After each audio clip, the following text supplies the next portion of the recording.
Hey, everybody, and welcome to this week's edition of the GCNC Worldview. I am your host, Chris Day, co-founder of the Global Cannabis Network Collective, as we hop around the world talking about all things international cannabis. I would be remiss if I didn't first start by thanking companies like Bovida and Emerald Lane Recruitment, who have been a constant source of support and allow this podcast to happen. It's been quite an active kickoff to the year. This year, we've had the opportunity to talk to folks from North America, Europe, Africa. We've had discussions about emerging markets in Asia. And if you haven't yet listened to those episodes, certainly check it out. It's on Spotify, it's on YouTube, it's on all those places that you normally would go to find your best and brightest folks on these podcasts. This week, we're going to talk to some folks who are really at the heart of what drives the industry forward, in addition to the plant, talking about money and finances and capital and managing your business in ways that are supporting your business today, but also setting it up for the future. So I want to welcome to GCNC Worldview Rachel Wright, who is the founder of Verdant Strategies and the owner of 420 CPA, as well as Stephanie Cuffy-Jeffries, who is the BizDev administrator for Verdant Strategies. Ladies, thank you so much for carving out some time today. I know Stephanie, at the last minute, we were like, you need to stay on because she was about to hop off on us. So thank you both for joining us today. Thanks for having us. Totally. Thanks, Chris. And we love the Yes. GCNC. We love your organization.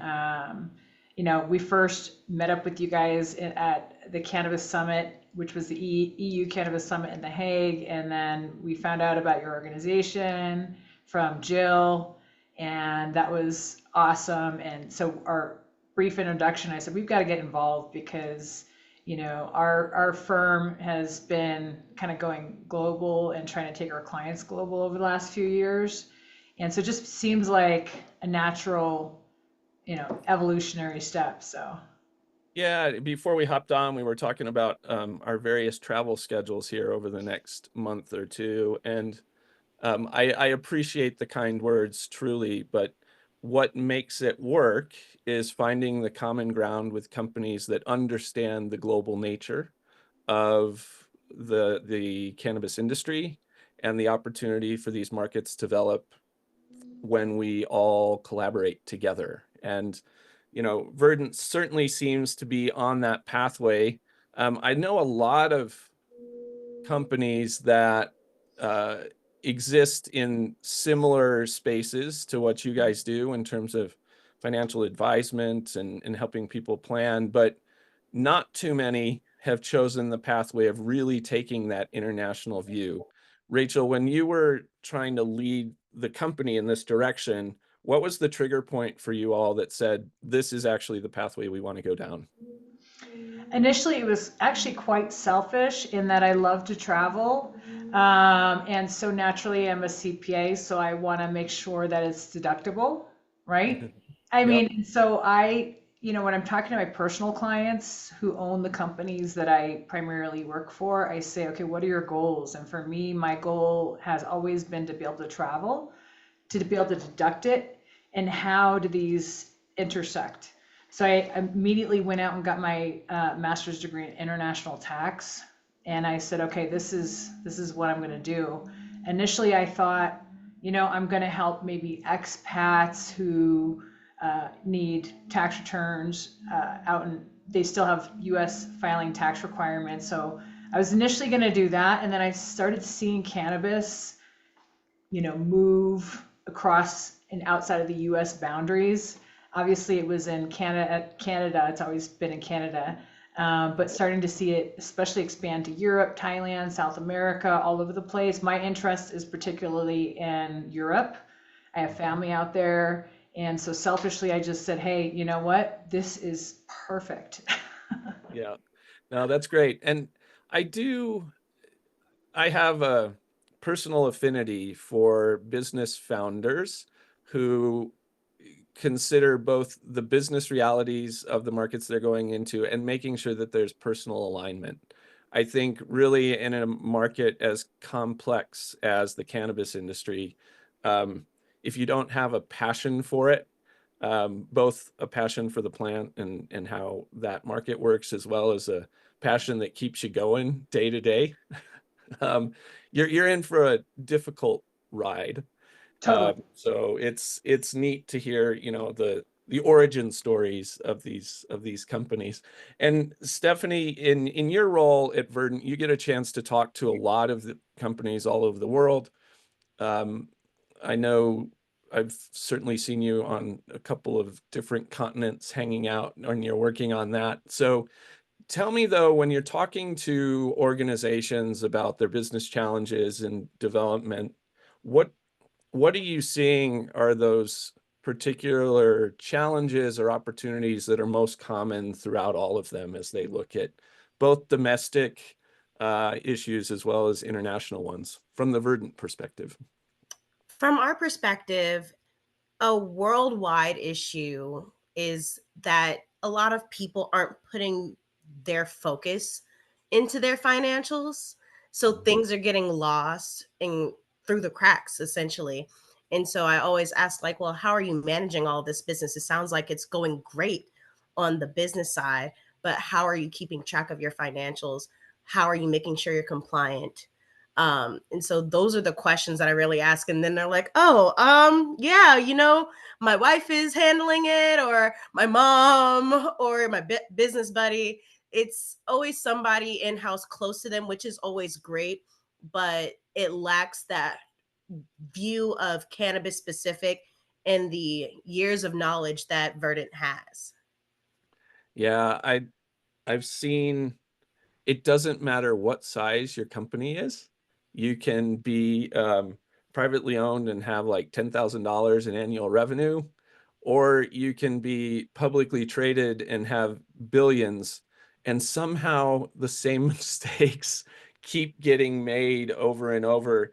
Um, and I certainly am at fault for that myself on a fairly frequent basis, right? Like, this is not judging, this is just self-reflection as much as anything else. So, Rachel, when you're talking to clients or prospective clients about what are the first steps, because I think for a lot of people it's just, hey, I'm heads down, I'm just trying to make it to tomorrow and figure out how to build the business. Like, how do you crack that code with people to say that's important, but you also need to have this view to sustain your business over the long haul? How does that conversation work? Well, that's actually like the first conversation. First, people come to us with the woes or the things that aren't working or the gaps that they have, and sometimes their dreams. But like I step back first and I say, okay, well, what are your goals?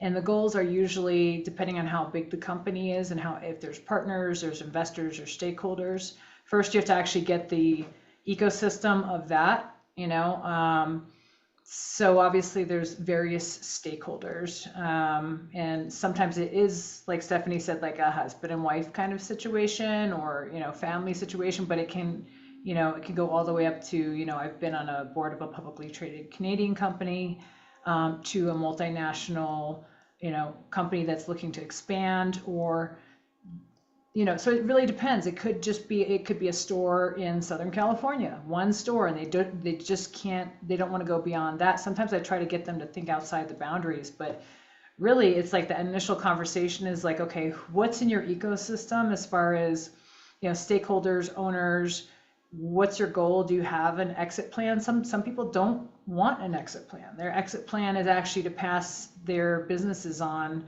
to the next generation. Some of them want to get in, get out. They're kind of in for the green rush.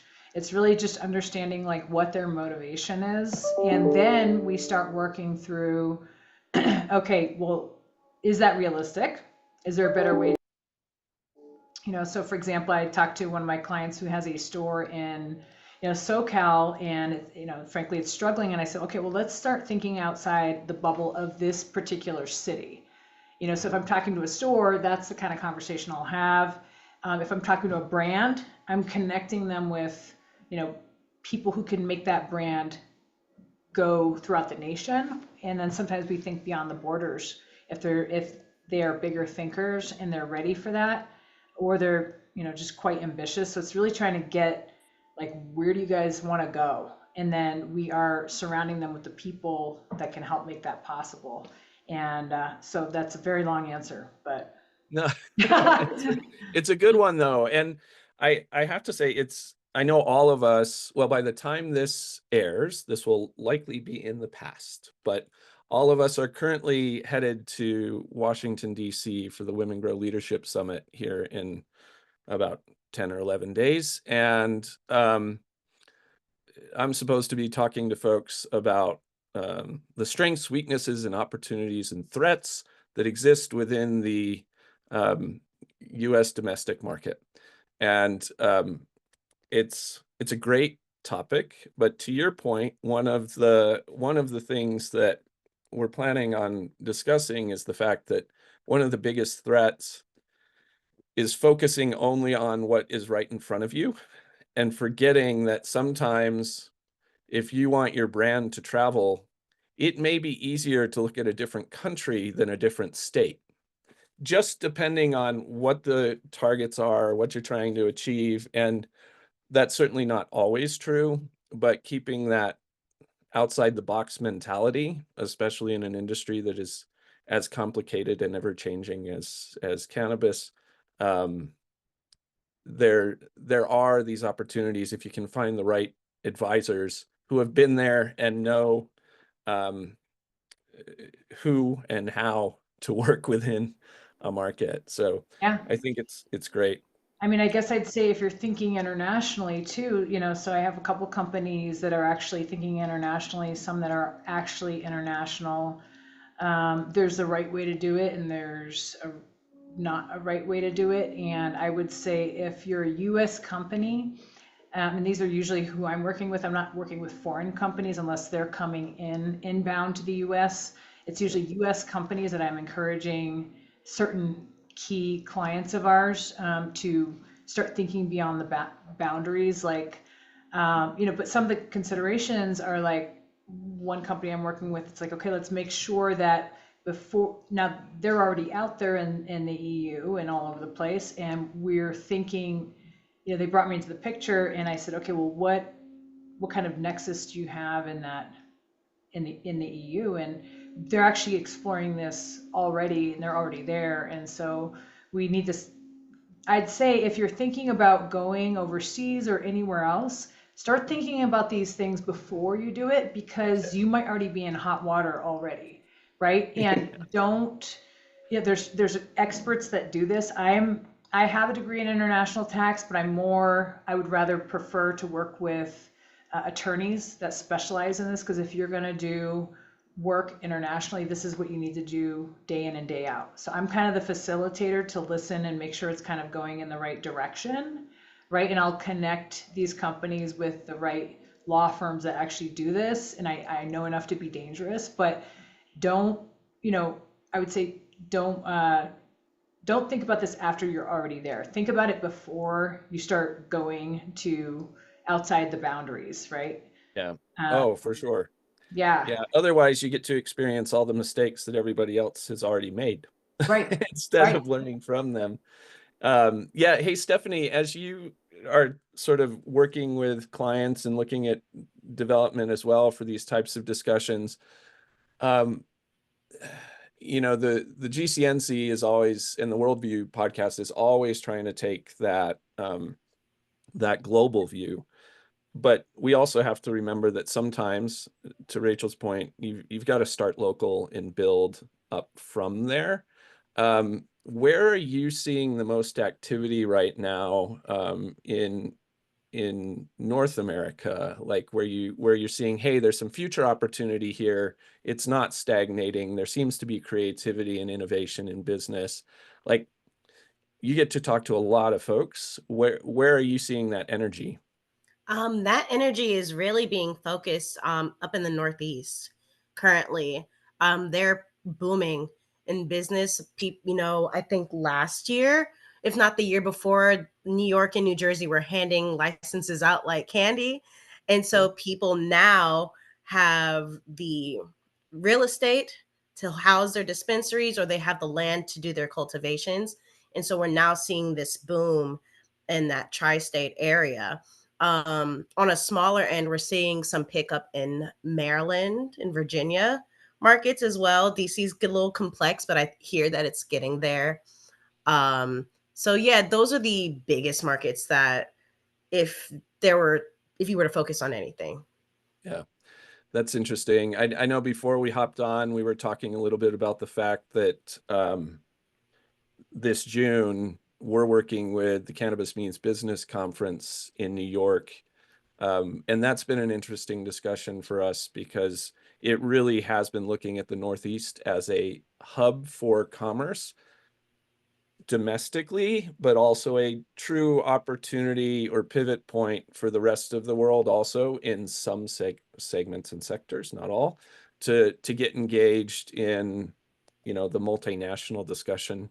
New York is such a interesting global hub that I find it a great opportunity to both champion things that it's great at domestically, like brands and innovation in marketing and all of that, as well as global finance. And, you've got all of these different embassies and international experts there. It just feels like an enormous opportunity for all of us to have this future thinking discussion that plays at all of these different levels. So I'm definitely going to be tapping into you guys for some of your connections and understanding around what is moving the Northeastern United States as well. And Rachel, I know you were talking about the fact that you spend time on the West Coast and the East Coast and in Europe.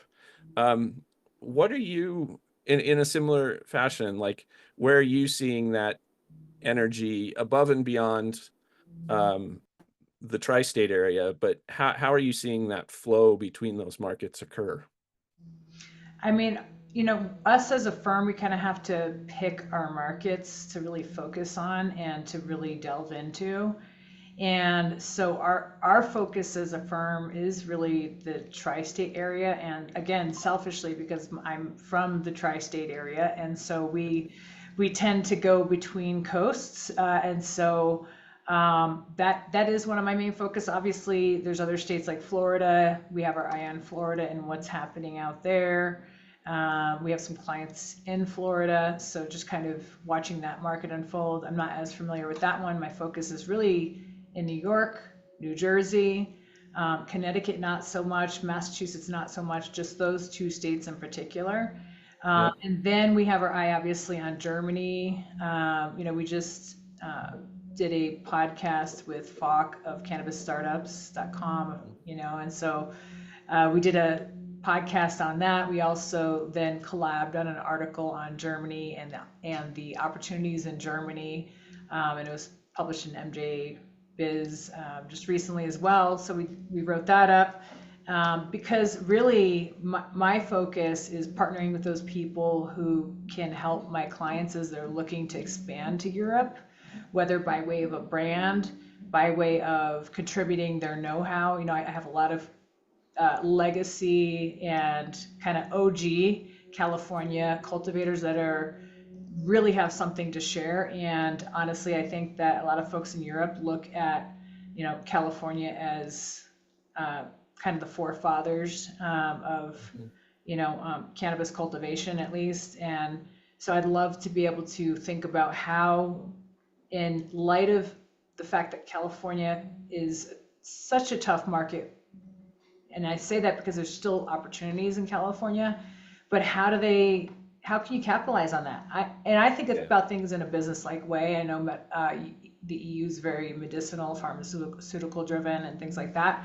But obviously, I'm an accountant. I think about business and I think about the opportunities and how do we help, especially a lot of our California cannabis clients to expand out there because they have so much to offer. And so, so just kind of connecting them with people that already have their boots on the ground, say in Germany, what are the opportunities there? Still trying to navigate it and figure it out, as I think we all are, but how Yeah. do we, ally together and figure out those opportunities for our clients? Yeah, I mean, I've certainly talked on this podcast a lot about the German opportunity, Mm-hmm. as well as the Northeast, of course. But I also always caution people to avoid the shiny object syndrome, which has caught a lot of people off guard numerous times in the cannabis industry. And I think when I look at Germany, there is absolutely opportunity there. There is no doubt, but it's also where everybody else is looking at the moment. And so when you're thinking about places to go and you're trying to approach it from, say, a blue ocean strategy, what other ways might we look at Europe? I mean, are there opportunities in Czech? Are there opportunities in France?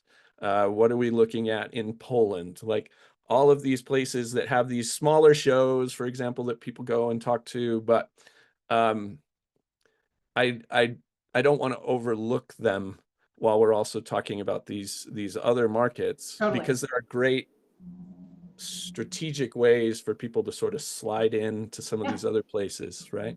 Yeah, so like I've got some clients that are doing cultivations in Africa, for example, starting to try to figure that out, and using like Morocco.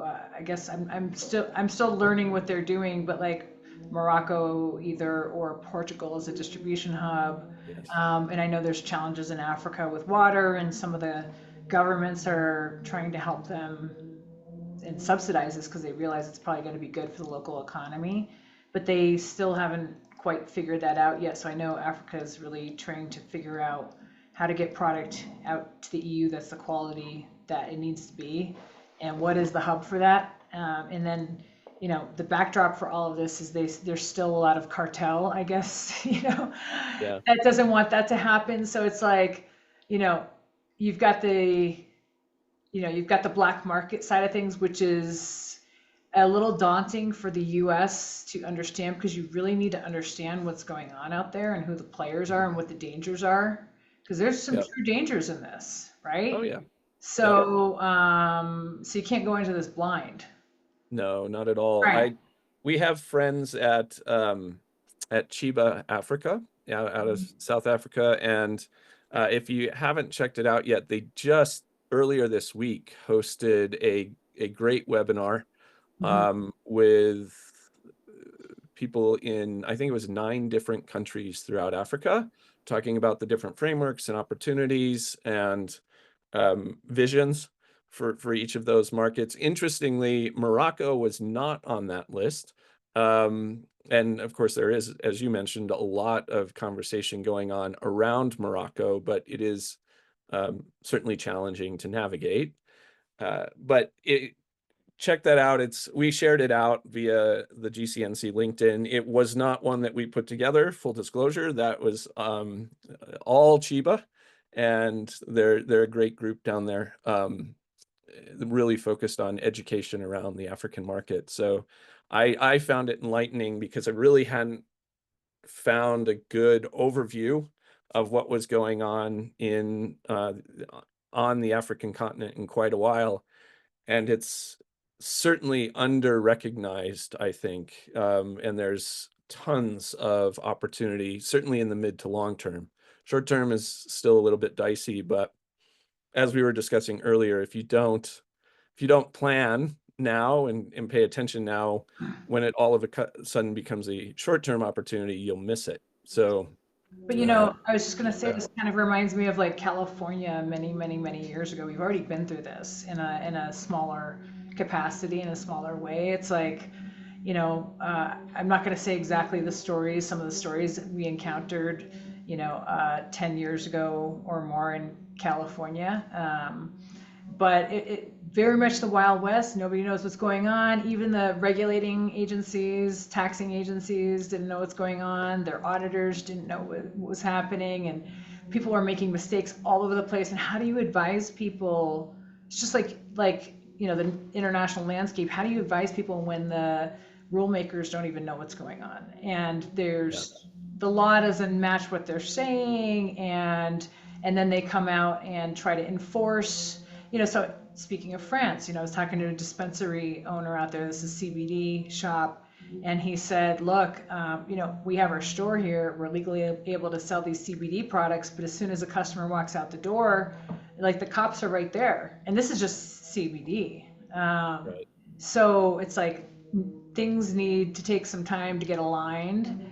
And in the meantime, people are finding the loopholes. And that's kind of like why you have good advisors, is because they can help find the loopholes, in a way, that are legal. Yeah. And ways to navigate. Yeah. Yeah. And we're, for clarity for everybody that's listening to the podcast, I say this every couple of episodes. Our whole approach is that the legal pathway is the right pathway, even if it takes longer, even if it's challenging and you have to work to change laws and rules.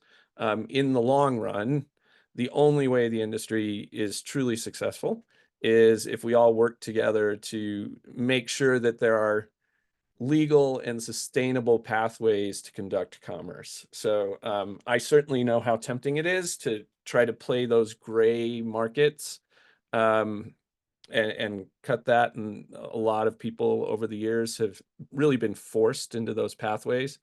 But there are options for you now. And they're difficult and they're hard. And sometimes they are ridiculous, but it is the right way to do it. And, working with companies like Verdant, plugging into networks, whether it's ours at the GCNC or somebody else's, plugging into networks where you can collaborate with people who have overcome the same types of challenges, maybe not exactly in your market, maybe the cultural nuances are different, that's fine. But for the most part, whatever it is you're facing has been faced before now. And we've got ways to navigate it, even if it's a little painful at times. So I think it's a good reminder to everyone. Politics are always chaotic. They're not getting simpler. And so figuring out how to continue to work in ways with people who are trustworthy and ethical and can help you move forward is important. Stephanie, as we get close to time, I'd love to hear from you. As we're trying to create ethical partnerships and sustainable companies, what are you seeing as the best kinds of companies for Verdant to work with? Because we all have our sweet spots, right? We all have those areas where you go, in these types of relationships, we can be particularly helpful and useful in helping you to think forward. In your role on the business development side, like, what is your pitch and to who, in that sense? It's so interesting. As a company, I like to think we're very unique in the sense we just care about this industry. We want to see this industry thrive. We want to see it last long. We want people to have life insurance and health insurance. We want them to have everything a traditional industry has. So we just want to help. We really have faith in this industry. And if any company could utilize our services, whether it's for accounting, compliance, consulting, financial advisory, things of that nature, we're welcome. Yeah. And it's all about the relationships you build and the people you meet along the way. Yeah, for sure. I mean, that's why we do what we do, because I'm a brand architecture guy, have been for years, always find my skill sets are most useful there, but also knowing that is only a small part of what makes up a business, right? And so we've got to create these teams where we really can help build together and not get too stuck on our egos, because the instant we do that, you're toast, and cannabis will humble you fast. So it's But I appreciate the approach and the passion around caring, and because I think that is at the heart of it all what matters the most. You can build the skill sets from there, but at the center, if you're callous or you're not passionate about it, frankly, I probably don't want to work with you, because there's going to be days where that is what keeps you going.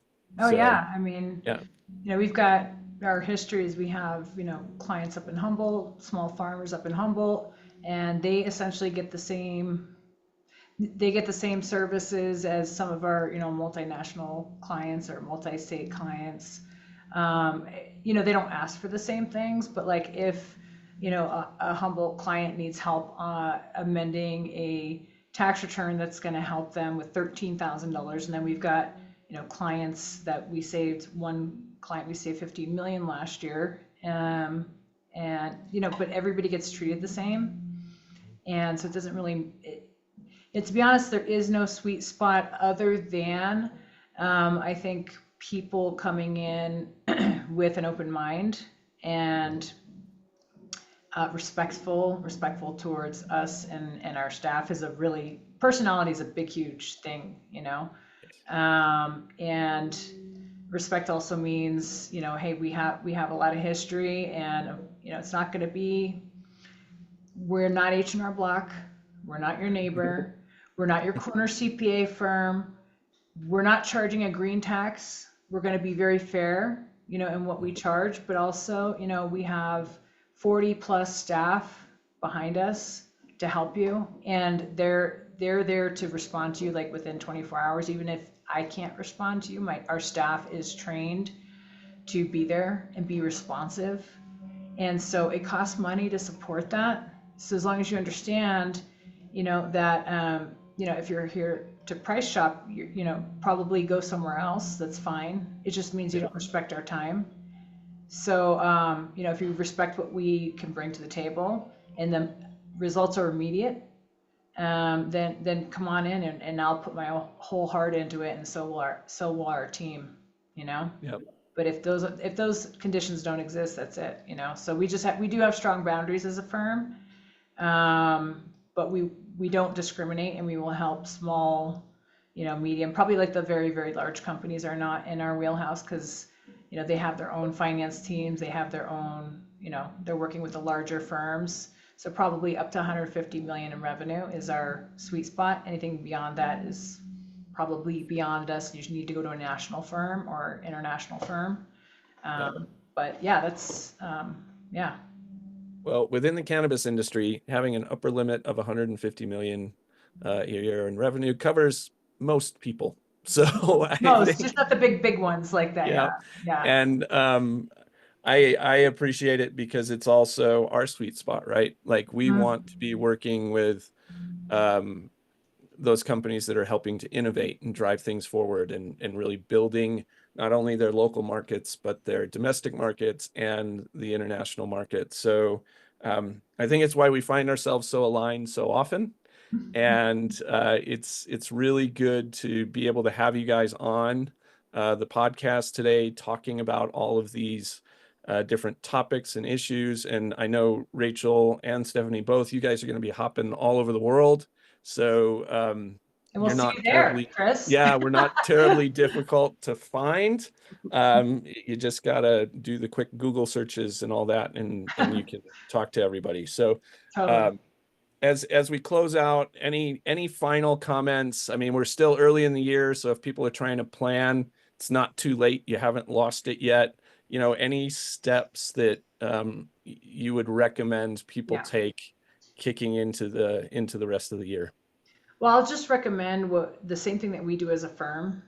I don't tell clients and people to do things that we don't do ourselves. And so we always have our 10-year, which is way, way out in the future, may not happen, 3-year, and then really refine down to our 1 year. We look retroactively, and we say, okay, what did we accomplish last year? And I was actually very happy to say we exceeded our own expectations as a firm last year. But in incorporating these practices into what we do, we can really refine what this next year wants to be like. And it doesn't have to be all monetary. It can be, yeah, hey, we want to be in these markets, or we want to XYZ, whatever it is, make your goals for the upcoming year, and then make it very tangible into the next quarter. And make it achievable, not, you don't want to drive yourself to burnout. You don't want to drive your staff to burnout. Although, some of my staff would say, oh my God, their kind of hair is on fire sometimes, so it needs to be challenging enough. Right. But and always keep your eye on that goal. And if you need to pivot a little bit, but it's never a straight line. It's never linear. And you're going to take a couple steps forward, a couple steps back, or whatever. Just make sure you have your eye kind of like on the target, which may shift, especially in this industry. Be ready to pivot, And so, I don't know, Stephanie, would you add anything to that? I'm sure. I think you said it perfectly, Rachel. Making sure you have a plan and just keeping your eye on the ball. Like Chris said, it's never too late. I know currently where we are recording, it's the beginning of tax season. And so, it's never too late. Right. Good luck. It's never too late to get started on it. It's, just reach out, whether it's to us or you find something or someone that fits your needs a little better. Reach out and get started, and stay compliant. Yeah. The only other thing I would say, is just make sure that you surround yourself, like, associations such as this, networks such as this, is make sure that you surround yourself and you're really well networked, and that the people that you're working with are also well networked, because part of the power in advisors and people that you're working with is who do they know and how do they know when to say they don't know, and then to bring the right people that are vetted into the room. Because I've seen companies who have done very well by having really good advisors, and then I've seen unknown, like, new business owners kind of get strung along for quite a couple of years before they figure it out. So just make sure that it's really definitely word of mouth, and make sure people are well networked and they can recommend you to people, and that they will admit that they don't know. That's a big thing. Right? Yeah. I will say when I don't know.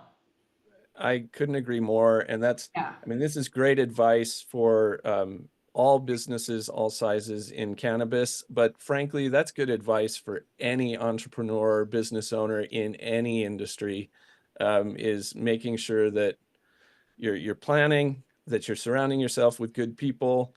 And I have seen so many CEO founders eventually flounder because they can't admit that they don't know all the answers. The reason you hire staff is to make you stronger, not just to push down a bunch of stuff that you don't want to do. It is meant to be a collaborative effort within your team and within your extended network. So I couldn't appreciate that advice more, ladies. I really appreciate you coming on today and talking to us. And thanks to everybody out there listening on the GCNC Worldview. If you have not subscribed, please just make it so I don't have to say this every time. Just hit the little button, and we'll be glad to send you updates all the time. So thanks so much. And thank you, Rachel and Stephanie. Thank you. And thank